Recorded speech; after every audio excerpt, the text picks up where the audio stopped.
ఈ కాంపిటీషన్ ప్రపంచంలో చాలా మంది యువతకి నా లైఫ్ అయిపోయింది అనే ఫీలింగ్ వచ్చేస్తుంది. వాళ్ళకి చేతిలో డిగ్రీ ఉంటుంది, కానీ జేబులో రూపాయి ఉండదు.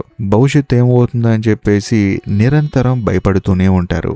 వయసు చూస్తేనేమో చాలా తక్కువ వయసు, ఆలోచన చూస్తేనేమో ముసలి వాళ్ళలా ఆలోచిస్తూ ఉంటారు. ఒక క్షణం ఆలోచించండి, మీరు అనుకుంటున్న ఈ నరకం, ఈ డిప్రెషన్, ఈ యాంగ్జైటీ ఇవన్నీ ఇప్పుడు మనుషులు ఎదుర్కొంటున్నారు అనుకుంటే మాత్రం మీరు పప్పులో కాలేసినట్లే. ఎందుకంటే ఈ డిప్రెషను, ఈ యాంగ్జైటీ అనేది మనుషులకి ఇప్పుడు రాలేదు, అంటే ఈ టెక్నాలజీ డెవలప్ అయినప్పుడు రాలేదు. ఈ ఫీలింగ్స్ అనేవి ఎప్పటి నుంచో ఉన్నాయి. సరిగ్గా చెప్పాలంటే కురుక్షేత్ర యుద్ధ భూమిలో అర్జునుడికి కూడా ఇదే ఫీలింగ్ అన్నమాట.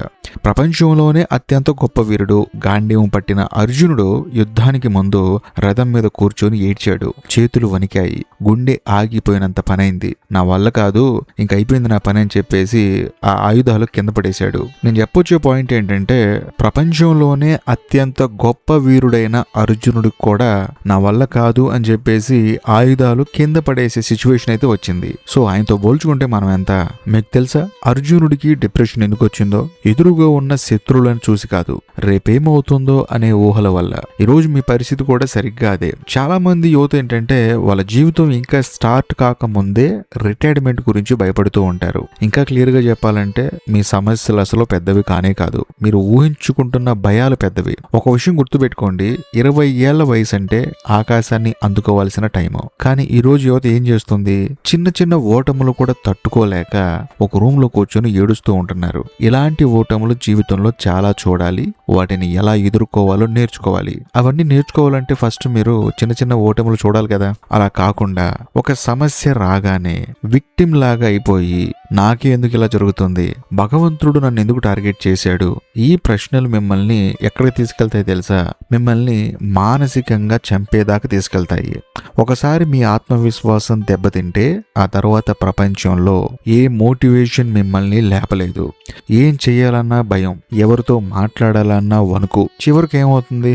ఈ అందమైన జీవితాన్ని అర్ధాంతరంగా ముగించేద్దాం అనే దరిద్రపు ఆలోచనలు మెల్లమెల్లగా మీ బుర్రలోకి ఎంట్రీ ఇస్తూ ఉంటాయి. అలా ఎంట్రీ ఇచ్చినప్పుడు ఏమవుతాయో మీ అందరికి తెలిసిందే. నిజం మాట్లాడుకుందాం, అసలు మీ తరానికి ఈ రేంజ్ డిప్రెషన్, యాంగ్జైటీ ఎందుకు వస్తున్నాయో తెలుసా?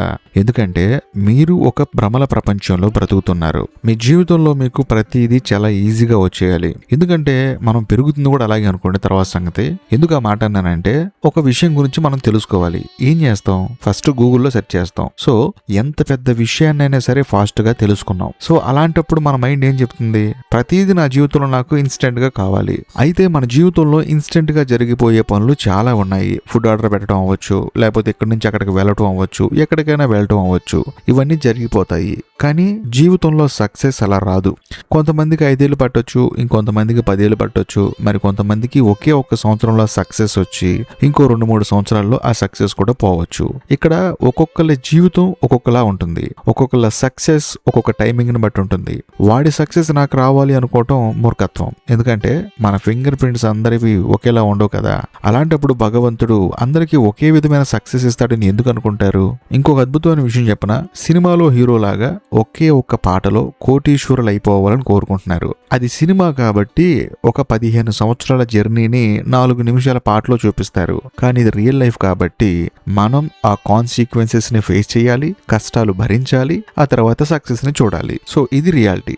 నిజ జీవితం అనేది ఒక రోలర్ కోస్టర్. ఇక్కడ గెలవడం కంటే కింద పడటమే ఎక్కువ సార్లు జరుగుతుంది. మన పూర్వీకులను ఒకసారి గమనించండి. వాళ్ళకి మీలా ఏసీ రూములు లేవు, చేతిలో స్మార్ట్ ఫోన్లు లేవు. ఒక పూట తిండి దొరికితే ఇంకో పూట ఆకలితో పడుకునేవాళ్ళు. అయినా సరే వాళ్ళు మీలాగా డిప్రెషన్ టాబ్లెట్లు మింగలేదు. ఇక సూసైడ్ గురించి అంటారా? ఆ థాటే వాళ్ళకి రాలేదు. ఒకవేళ ఆ థాట్ వాళ్ళకి వస్తే మనం ఉండేవాళ్ళం కాదు కదా. వాళ్ళకి జీవితం పట్ల ఒక క్లారిటీ ఉంది. కష్టం వస్తే దాన్ని భగవంతుడు సంకల్పంగా భావించేవాళ్ళు. ఓటమి ఎదురైతే పెద్దల దగ్గరికి వెళ్లి సలహా తీసుకునేవాళ్ళు, మళ్ళీ 0 నుంచి మొదలు పెట్టేవాళ్ళు. అన్నిటికీ మించి మానసిక ఒత్తిడిని భక్తితో భక్తితో నమ్మకంతో దాటేసేవాళ్ళు. కానీ మనం ఏం చేస్తున్నాం?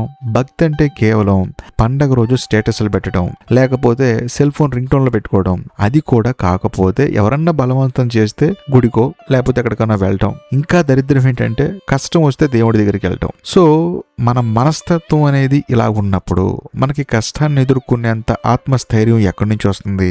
రాదు. అలాంటప్పుడే మన మనసులోకి పనికిమాలిన ఆలోచనలు వస్తాయి. సో పేరెంట్స్ ఏదైనా చెప్తే మీకేం తెలీదు అని కొట్టి పారేస్తాం. తెలిసిన వాళ్ళు ఏదైనా చెప్తుంటే పూర్తిగా వినకుండానే మధ్యలో వీళ్ళొకళ్ళు అని చెప్పేసి వాళ్ళ మాటల్ని సరిగ్గా వినం. సో మీ కంఫర్ట్ జోన్నే మీ ప్రపంచం అనుకుంటున్నారు. సరే, మీ కంఫర్ట్ జోన్ మిమ్మల్ని కాపాడుతుందా అంటే అది కూడా లేదు. ఆ జోన్ దాటి బయటకు వస్తే జీవితం అంటే ఏంటో మీకు తెలుస్తుంది. మరీ ముఖ్యంగా అక్కడ చాలా కష్టాలు ఉంటాయి. వాటిని భరించడం నేర్చుకుంటేనే జీవితంలో గెలుస్తారు. సరే, ఇదంతా బానే ఉంది. మరి దీనికి సొల్యూషన్ ఏంటంటే మాత్రం శ్రీకృష్ణ పరమాత్ముడు కురుక్షేత్రంలో ఈడ్చిన అర్జునుడిని చూసి ఏం చేశాడు తెలుసా? బుజ్జగించలేదు, జాలి అసలు చూపించలేదు. అయ్యో పాపం అర్జున, నీకు చాలా కష్టం వచ్చింది అని చెప్పేసి పక్కన కూర్చోబెట్టుకోలేదు అని ఒక పవర్ఫుల్ మాట అన్నాడు. అదేంటంటే క్షుద్రం హృదయ దౌర్బల్యం త్వకోత్తిష్ట పరంతప అంటే ఏంటో తెలుసా? ఈ చేతకానితనాన్ని, మనసు బలహీనతని ఇక్కడితో వదిలేయి, ముందు లేచి నిలబడు. దీన్ని ఇంకా క్లియర్ గా చెప్పాలంటే నీ ఏడు పాపి ఫస్ట్ నీ సీట్లోంచి లే అని అర్థం అనమాట.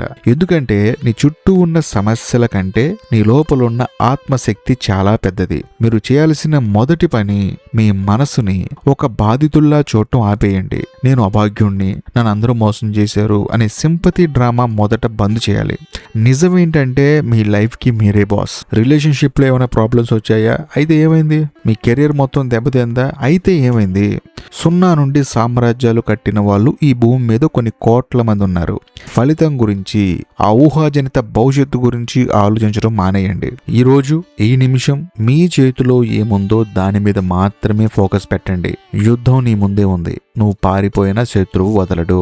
అలాంటప్పుడు భయపడుతూ చావడం కంటే ఎదురు తిరిగి పోరాటమే కదా మనిషి లక్షణం. భయపడితే భయం, ఎదురిస్తే భవిష్యత్తు. చాప్టర్లో మార్చాల్సిన వయసులో పుస్తకాన్ని మూసేయాలని చూడకండి. ఈ రోజు నుంచి మీ మైండ్ సెట్ ని పూర్తిగా మార్చేయండి. రిస్క్ తీసుకోవడానికి భయపడకండి.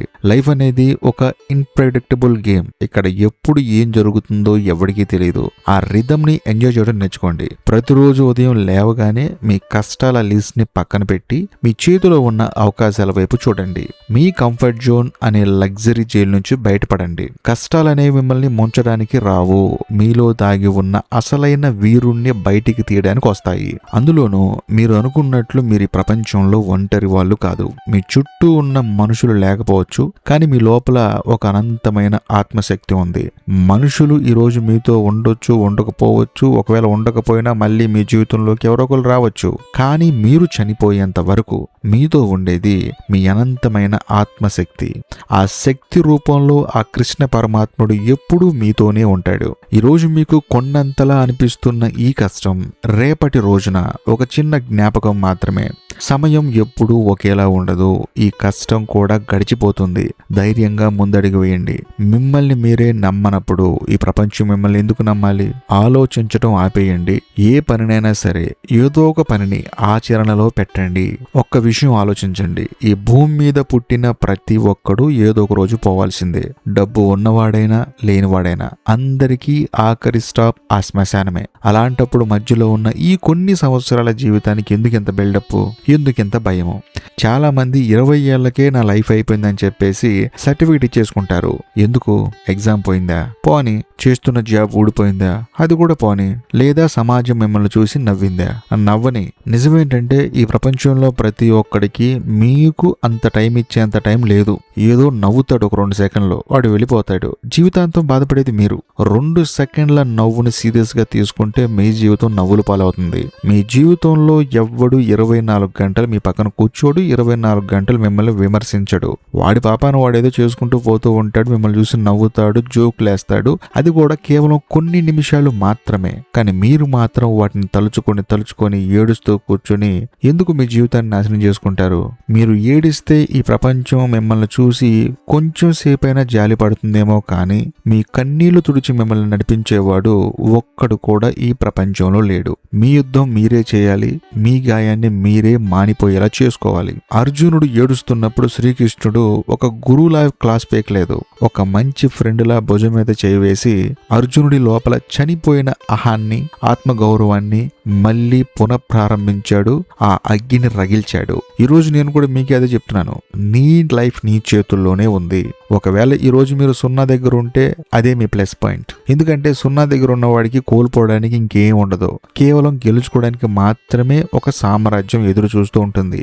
ఈ నిమిషమే మీ బద్ధకాన్ని, మీ డిప్రెషన్ని అన్నిటినీ బూడిదలో కలిపేసి ఒక కొత్త మనిషిలా బయటికి రావాలి.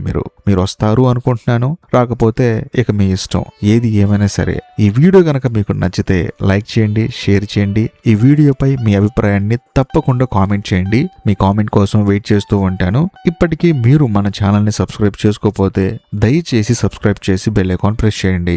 బాయ్.